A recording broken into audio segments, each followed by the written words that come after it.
Well, hello out there in podcast land. This is your voice of Friendship Village coming at you again with another interesting podcast, we believe. And of course, as I like to say, we think all of our podcasts are interesting, and we mainly Mary finds some very interesting people to talk to, and usually residents here, sometimes staff, and so we have one of those today, a most interesting resident to come and share about her life. And before we get started, we want to mention our sponsor for this program, and there is a tie-in with our guest for this sponsor, and it is the Alzheimer's support group. I'm not saying it exactly accurate, but it's a support group for those who might have a Alzheimer's member of their family, or maybe are a caregiver in some other capacity to someone with Alzheimer's disease. So they get together on a monthly basis and support one another, get some new ideas, and share some frustrations. So we'll hear more about that a little bit later. And but I also want to share a quick little joke. And it has to do with this lady who comes to church, first time visit at this church, and she's greeted by the greeter, and he says, "Welcome, and would you like me to find you a seat?" So she says, "Yes, could you get me down front as close as possible to the pastor?" And he looks at her and he says, "Oh, ma'am, I really don't think that'd be a good idea. Our new pastor is, he's kind of, people have found him a little bit boring, and even some have fallen asleep, so we wouldn't want..." And she says, "Young man, do you know who I am?" And he says, No, who are you?" And "I am the mother of this pastor you're talking about." And he says, "Oh dear, say, ma'am, do you know my name?" And she says, "No." And he says, "Oh, thank God."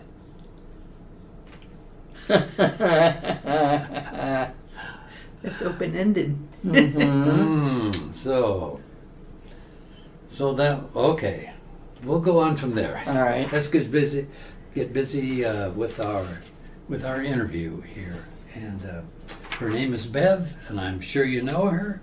And Mary, why don't you take over from here? All right. Welcome, Bev. Thank you. Bev McCadam. And she lives at the Terrace with her husband. And I approached him first about an interview. And no, he didn't think it good. He said, "But you'd interview my wife." And I have found out that he does those things to her. He pushes things off on her, but she'll be a good one. She will be a good one. And she was very agreeable to do it. So I'm very happy. So Bev, let's get acquainted here. I really hadn't met you, so you're new to me also.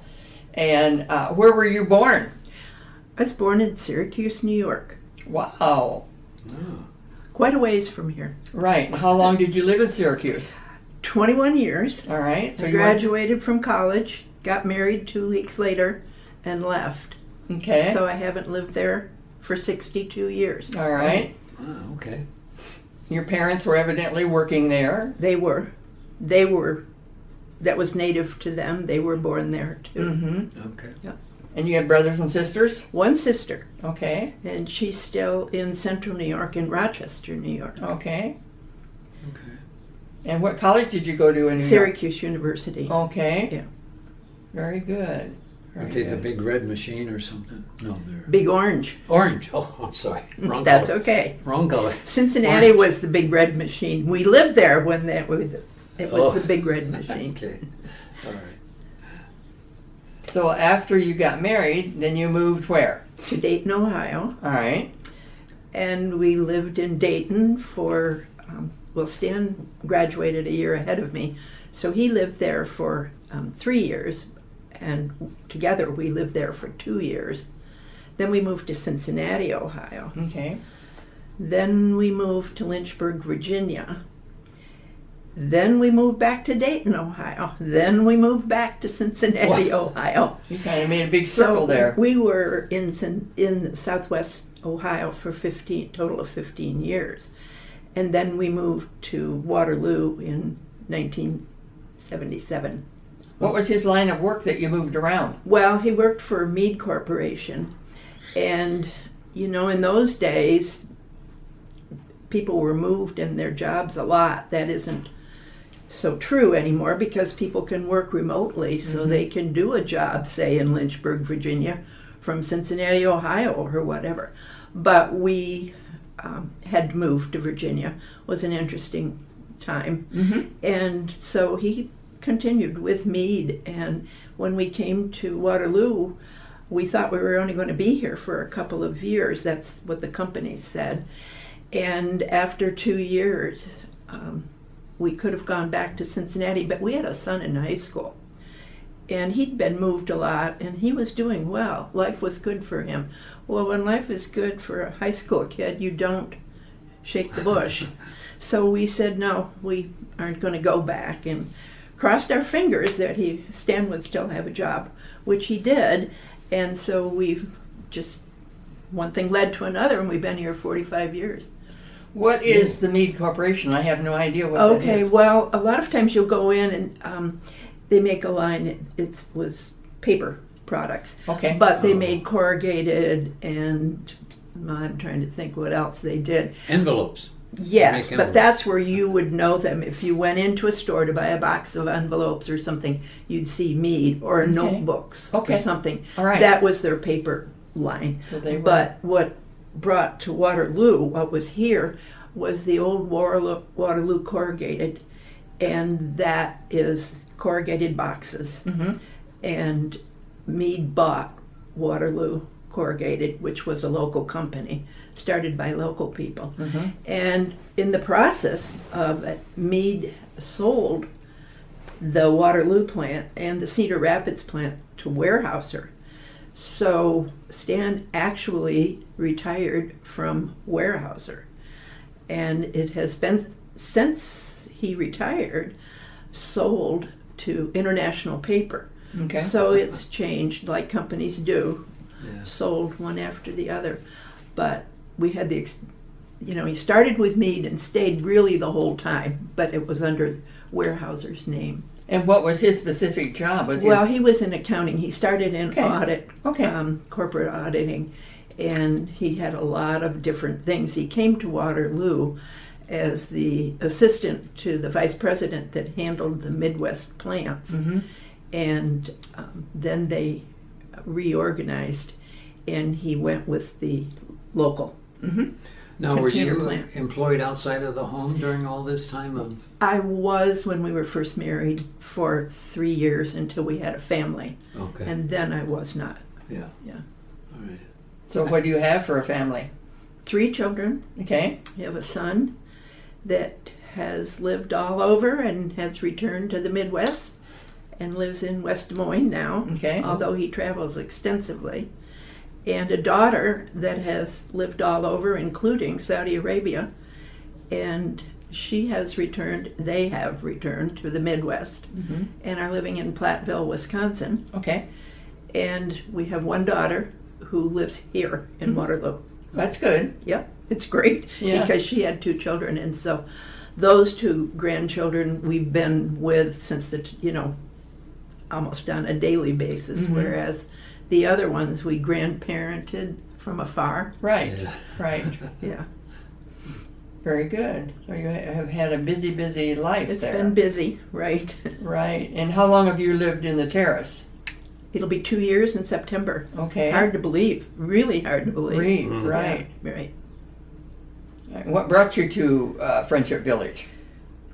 Well, I had the experience of my mom living here. Okay. She came in, she lived here in this building, Village Place, for, I don't know, maybe only a year in independent living, and then went to the assisted living, the lodge, Right. and lived there for a while, and then went to the old nursing home on Park Lane, the one that was torn down. Right. And she was in that for 6 years. She had dementia. Okay, what was her name? Edna Lohman. Okay. She lived on the first floor, and it's kind of funny. We live at the terrace on the fourth floor, lakeside, and when we sit on our balcony, I look right over at the unit that she used to live in. Mm-hmm. And when we moved her in, Stan said to her, "Well, that's nice, you got water out there. I'm going to bring my canoe over and keep it here." Of course, he never did, but it was tempting. It was Yeah. pleasant. Yeah. You know. Yeah. And she probably liked it too. She did. Mm-hmm. She deteriorated kind of quickly, Yeah. unfortunately. Right. So you're on the lakeside also. We are. Mm-hmm. So you can watch all the geese. Funny, because we had company the other day for lunch, and they came up to the apartment, and we looked out. There wasn't a goose to be seen. And then some days there's 50 geese out Right, there. right. We Never know. They go from one end to the other. Where do they go? Oh, that's what we want to know. Where do they all go? Oh, they go down quite a ways at the other end. They do. Yeah. Yeah. There's quite a shelter kind of down there that they can be in, and that's where they go in the wintertime too, I think, if they stay around. There's not too much going the other direction though. Right, there There's isn't. not a whole lot Right. going that direction, but they get out and around anyway. They're interesting to watch. So now your husband sings in the chorus. He did. Yeah. He did. Yeah. He did. He's not singing now. All right. But we enjoyed having him there. Well, I think he misses it in a way, but Yeah. And then what other activities do you get involved in? well, I've done a lot of things over the years, volunteers. Yeah. I've done a lot of volunteerism when the kids were growing up. But for the last 22 years, I've been a SHIP counselor. Okay. And I don't know if you know what SHIP is. I've heard about it. Senior Health Insurance Information Program. Mhm. It's an all-volunteer, trained over 55 volunteer staff. And our office here is sponsored by Mercy One, Mhm. and we have 10, we had 11, on, and we'll be coming back up eventually to 12. But volunteers in our office. We are trained by Des Moines. Des Moines has a paid staff. We're part of the Iowa Insurance Division, and we help seniors with their Medicare. Yeah. Getting ready to retire. Maybe they've retired and they have a problem with their billing. Since the government started drug plans, Part D of Medicare, every year between October 15 and December 7 is open enrollment. Yeah. And we get very, very busy in that period. And I've had so many clients for so many years, and it's kind of sad, but yesterday they had my retirement party over at Mercy One. Oh no. They did. It's time for me to give it up, but it's going to leave a huge gap in my life. I have loved it. I've had, like I said, many clients for so many years. The hospital was very kind and sent out letters to many of those clients, Mm-hmm. telling them about my retirement. Well, no, this is a voluntary. It's a volunteer job, but it's not for the week. I mean, the retirement was also voluntary. Oh, that was voluntary. Yeah, Yeah, okay. they can't get rid of us. They can't. We What? joke about that. Well, what are they going to do to us? Yeah. you Yeah, know? right. But I'm proud to say the Iowa SHIP program is one of the top ones in the country. It's very well run. We're very well trained. We're trained constantly. We have 3 mandatory sessions a year. We have an annual exam, and we were laughing yesterday that almost weekly we get more information. Mm-hmm. So it's a lot to keep up with. Yes. But you can rely on them because they're Well, now, They're can you do accurate. some of your SHIP work from your home then? I did. I didn't before. We used to do it in the office, but then COVID came. Yeah. So we started doing it from home, and I never went back to the office. Some people have, but I continued to do it from my kitchen counter Yeah, okay. when I had appointments. And it was working very well, and I think a lot of people liked that they could just send me their information and I'd Mhm. evaluate things and give them a call. Mhm. So it worked well. And other people getting ready to retire, they'd give me an appointment and we'd talk over the phone. And then I'd say, now think about that and we'll meet again. And we'd meet again over the phone. So I found it efficient. We have 2 or 3 of us are still doing it only that way. Some have returned to meeting people in person. Right. With COVID, situation. Changing the Yeah, situation. too. Exactly. Yeah. But that is one thing. And then the dementia caregivers support group is the other. Right. You can thing tell us that a little I bit do. about that too. Right. How long have you been involved with them? Oh, that's been probably 22 years All too. right. It goes back to when Kathy Martin started a group, and she was on staff, and she wanted it to be led by people who weren't on staff. So she recruited Lois Marsh and myself, and we co-facilitated a group for many years. Then Lois decided that she needed to retire, understandably, because she'd been really busy lady. So then Julie Frost Thomas, and interestingly enough, Julie's mother and my mother were roommates in the nursing home on Park Lane, the old nursing home, and they both had dementia. And Julie and I facilitated, and then of course along came COVID and kind of knocked the pins out from under it. But after I moved here, I saw things that told me this group should be reformed. So we have reformed. I approached Lisa. She said, go ahead. And we started the group probably 15 months ago. And it is sponsored by the Alzheimer's Association, but hosted at Friendship Village Right. every third Thursday. And it's for people who have caregivers for someone with dementia, Alzheimer's, Lewy bodies, even some Parkinson's, people that eventually develop memory situations, anybody that's caring for someone with mental, I shouldn't say mental, but brain disorder. So it's a group composed of people from outside of the village and within the village, and everyone is welcome. Very nice group. It's a good place to talk about, as Phil mentioned at the beginning, your problems. Kind of other people understand what you're going through, so it feels good to be able to talk about it.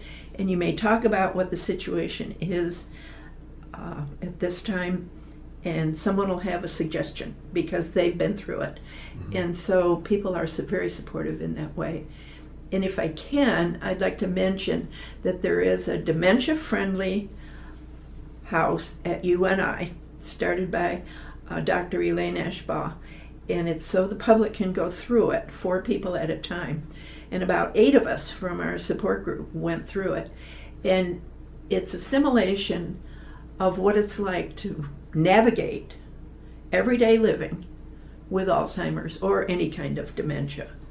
And it's very realistic and extremely interesting to experience it and know what it is for people to try to navigate. It's difficult. It's really very difficult. Right. as Well, now, could you give advance. us a little more specific About- example of about what the you house? might- of the Yeah. house. Well, it's just like a ranch house, Okay. furnished just like a house is. Yeah. I think someone donated it as was, and they have turned it into this. So when you go in, you are given a pair of glasses, kind of goggles, leather glasses, and you put them on, and you think they're dirty and you want to clean them. They tell you don't touch them. That's intended to be that way. You put on headphones that are feeding you noises and voices and things like that. And you put on gloves. And you do everything with the hat or with the glasses, with the headphones and the gloves. And you go in, and you're given 3 chores to do.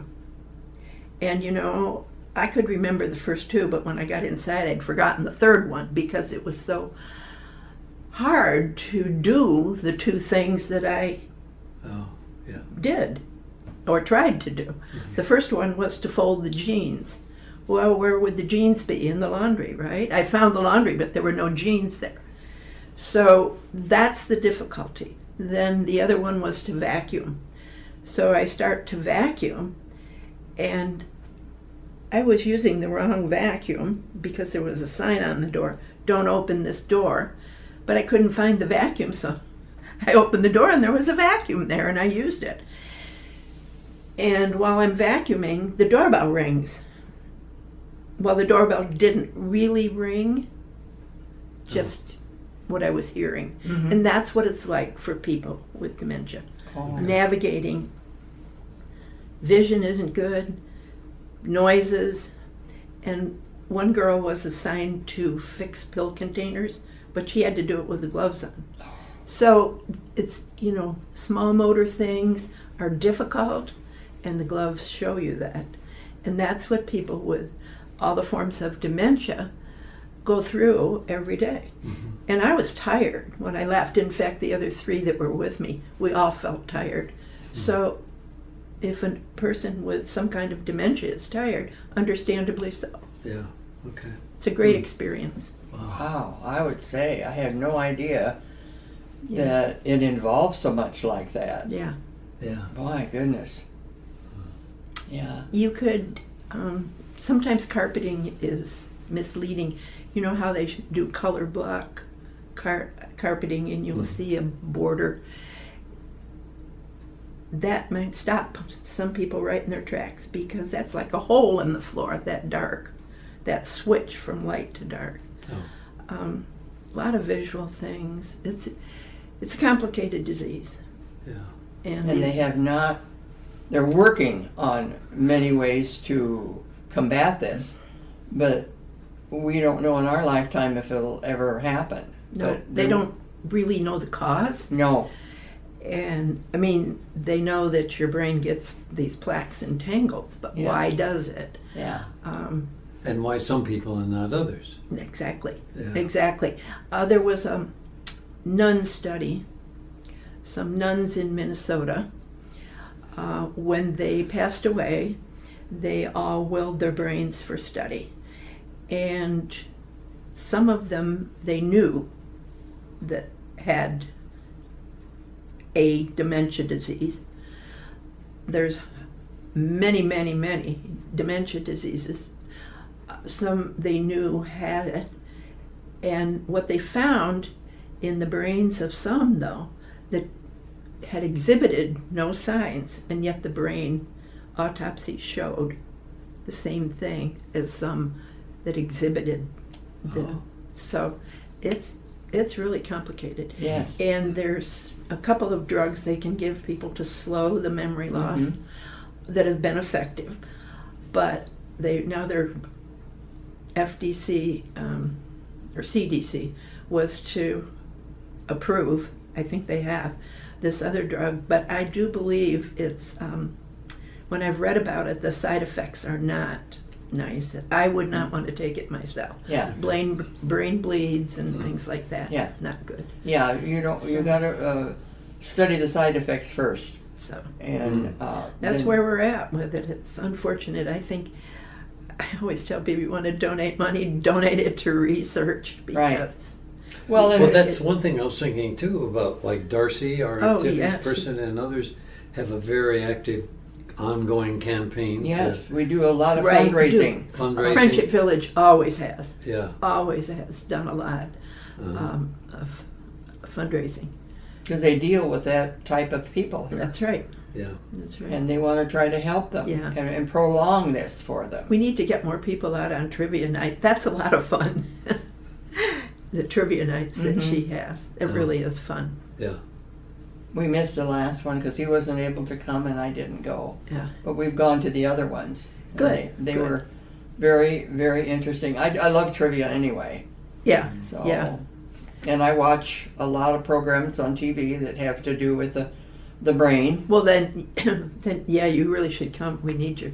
I want to be on your team. I just thought of a trivia question for you, Mary. Okay. Consider the service that we see a lot of trucks, FedEx. Yeah. What color is X? Well, we had that on one of our trivia. know. There. Was it yellow or green? No. Red?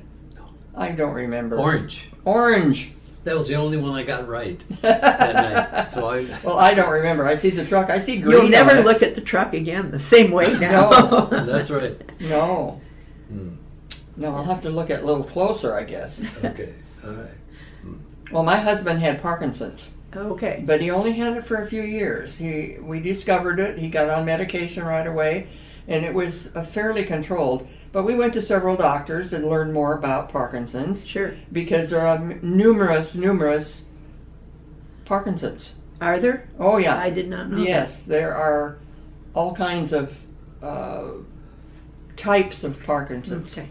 So you You can mean a different expression of the Yes, same yes. condition? Just yes. like Okay. dementia. Yeah, all the conditions, everybody's conditions are a little bit They're different. Yeah. His wasn't not too bad.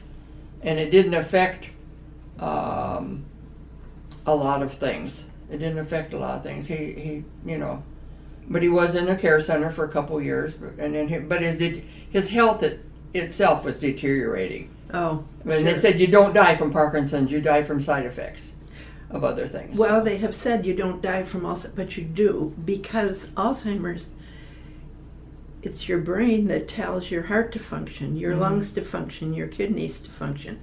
And when your brain stops telling your organs to function, yeah, then you pass away. yeah. Oh. And in my mother's case, it was a heart episode. Mm-hmm. You know, she didn't have heart disease, but it was a heart episode Mhm. because the brain did not tell the heart to work Right. properly. So it's kind of that dotted line relationship. That, Right. Yeah. Right, very good. Well, you are certainly a wonderful advocate for this organization, and Yeah, for sure. this will get it out here for people to listen to our podcast Well, and tell learn. us, when do you meet again? We meet the third Thursday of each month Mhm. in the Village Terrace second floor private dining room. And if anybody comes from Landmark Commons or any other place in the village besides the terrace, they can ask At the Alyssa desk. downstairs at the desk how to find it. But if you take the elevator, double elevators to the second floor and turn right, you will find it easily. Okay. And we're meeting this, well, by the time this airs, it won't be this Thursday, but No. it's coming right up. Third Thursday is coming up this Okay. week. And do you have like a president, vice president? No, No. It's we just have myself, the facilitator. Okay. And that's all what you it have to is. do is just come, because it's such a warm, welcoming group of Mhm. people who truly care about one another and support one another. And you just kind of, somebody might say something and it just starts it off. Right. I try to bring materials that are informative to give them, keep them appraised of what's going on in the community, because there's a lot of things that are out there now. There's a memory cafe at Hartman Reserve, which one of the members of our group has taken her husband to, and she says it's very nice. And it's a place where you can take your loved one that has the disease, and they're around other people and have socialization, because that's very difficult when a person's disease advances to the point where socialization is hard, to be around people that they're comfortable with. There's also a group at the Cedar Falls Public Library. So there's groups forming where you can take them. I think there's one in Waverly. I'd have to check the list. But more and more information is available than ever. It's really, NEI, Northeast Iowa Agency on Aging has a lot of good information, and they have the dementia friendly program where they try to make organizations and communities and health clinics and all of that dementia friendly, so they recognize things and know how to respond to people. It's been a great initiative. They've really done great. Megan Zimmerman is the gal that heads that up, and she's a good friend of Darcy's too. Mm-hmm. Turned out they were in each other's weddings. Yes, Oh. Darcy's very good. Oh, Darcy's good. at working with this group She is. and getting our fundraisers going a lot. Right. Yes. She is.